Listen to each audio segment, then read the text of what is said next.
There is a missing link in border security. Stand by, clear traffic. The one back down. For years, the southern border with Mexico has been a scene of chaos. Hundreds of thousands of people crossed the border illegally and are chased by the U.S. Border Patrol. Hundreds of thousands more are never even seen. To solve the problem, the U.S. government began using advanced technology. Undersecretary for Border and Transportation Security, Asa Hutchinson, said, "The development of UAVs in protecting the borders of the United States demonstrates the commitment this administration has to test new technologies and systems to better secure America. This is another example of the department's support to gain operational control of the Arizona border." These and other airborne systems work in conjunction with conventional ground-based cameras and the age-old technique of dragging old tires along the border and then coming back and looking for footprints. On the ground, new radar systems were designed to detect moving targets so an alert could be sounded. An entirely new virtual fence system was installed on part of the border in Arizona. The National Guard was deployed, followed by units of the regular Army. The Secure Fence Act of 2006 led to the construction of miles of new fencing and barriers along the Mexican border, some good and some not so good.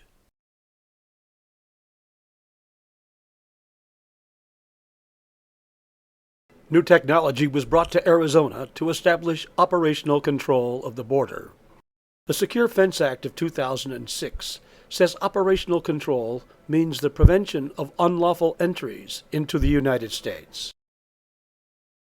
Let's see how we're doing. This map shows Border Patrol sectors along the southwest border. The Tucson sector is the busiest. Since the 1st of January 2012, a private organization, SecureBorderIntel.org, has been monitoring Border Patrol radio traffic in an area south and west of Tucson. This is just part of the Tucson sector.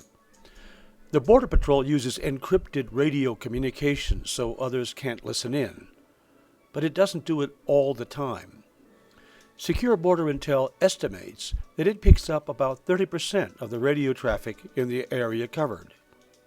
Using a labor-intensive procedure, Secure Border Intel categorizes radio traffic by type of enforcement activity. There are two basic types: human smuggling and drug smuggling. From the 1st of January to September 19th of 2012, Secure Border Intel cataloged 1,720 enforcement activities in this area in this way. Secure Border Intel plots its data in Delorme topo mapping software, but it does so in a way that makes it difficult to see the entire picture all at once. But as we zoom in, we can see details. The notes are common Border Patrol lingo used on the radio. IAs are illegal aliens.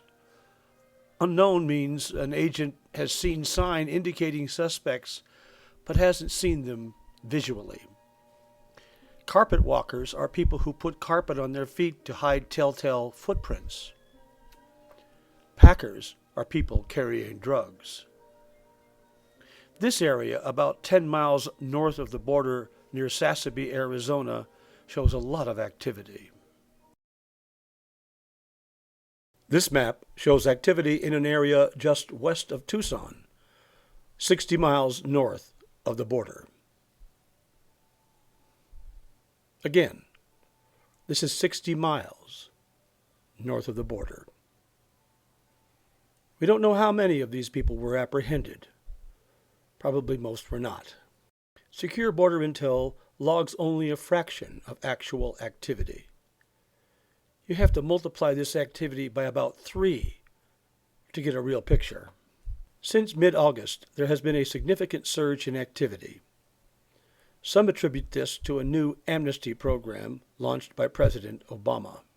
There is no question that this year, thousands of people crossed the border illegally in this area, and most will have made it past the Border Patrol. Despite the application of significant assets and thousands of hours of Border Patrol time, people were not prevented from entering the United States illegally. Between Nogales and Lukeville, a distance of 115 miles, there are only 7 miles of fence designed to stop people. The rest is wide open to foot traffic.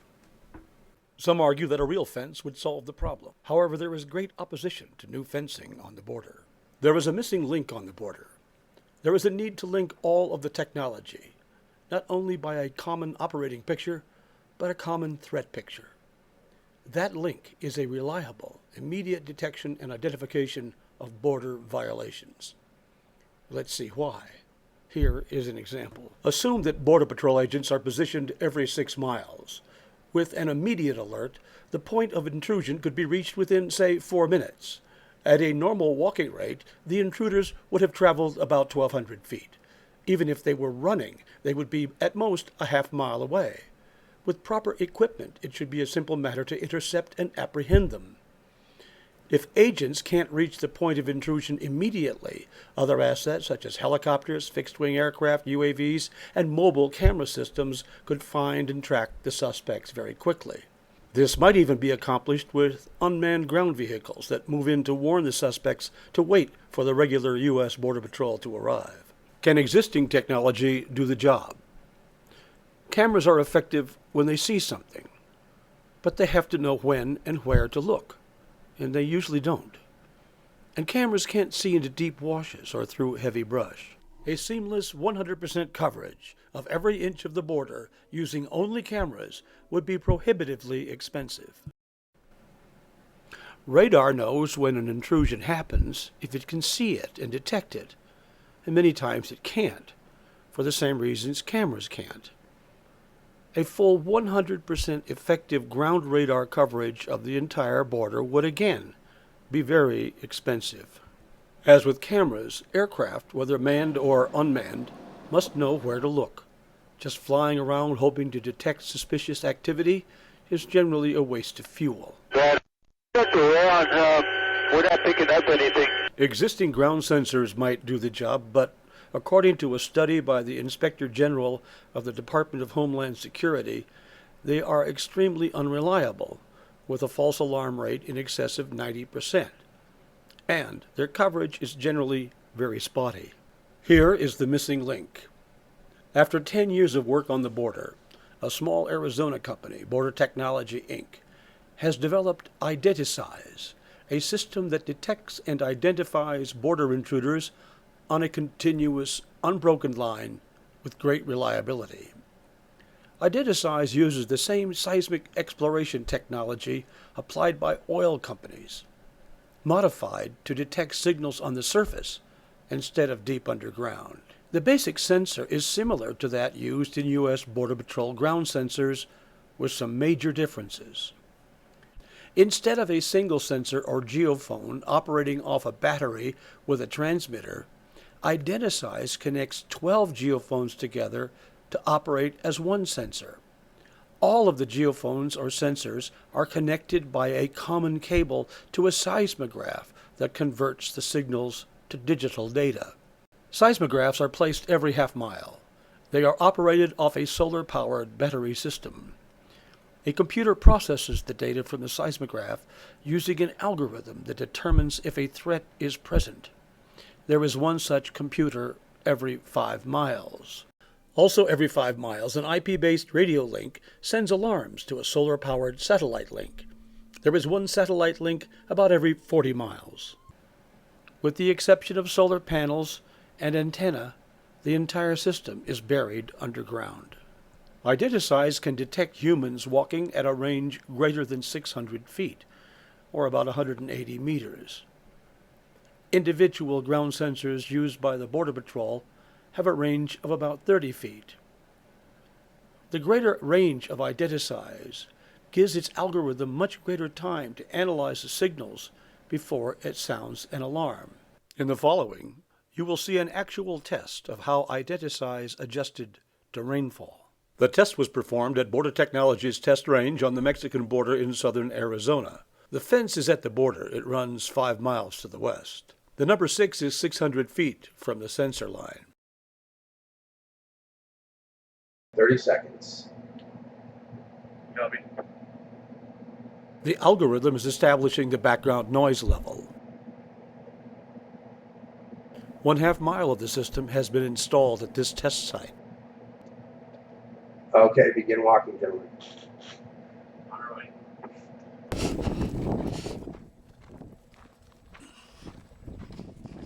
The video camera is IP-based and can be used for live demonstrations. Hit on 6 for people. 5 for people. 2 adjacent sensors, 6 and 5, detected the intrusions as humans. 5 is commanded. Sensor 5 was closest to the source. The system pulls up Google Maps for each of the sensors being activated. All right, go. Okay, begin. The algorithm adjusts to changing background environmental conditions. If there is increased noise, the range of detection and classification is reduced somewhat, but still very great. Fixed sources of noise, such as power transformers, are handled by electronic filters.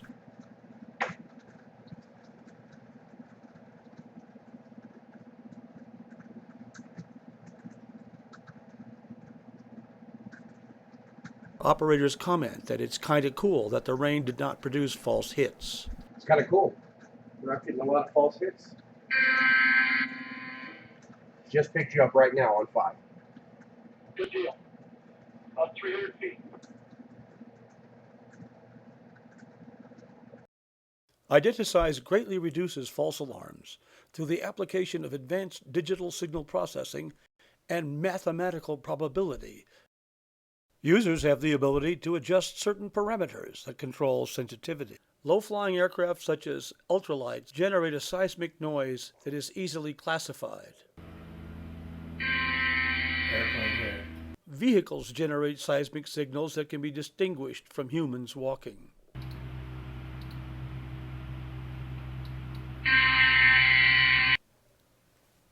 With its long-range detection capability, Identiseis could be effectively used to deter persons from crossing the border in the first place. All major components of the Identiseis system have been proven reliable after years of use by oil companies.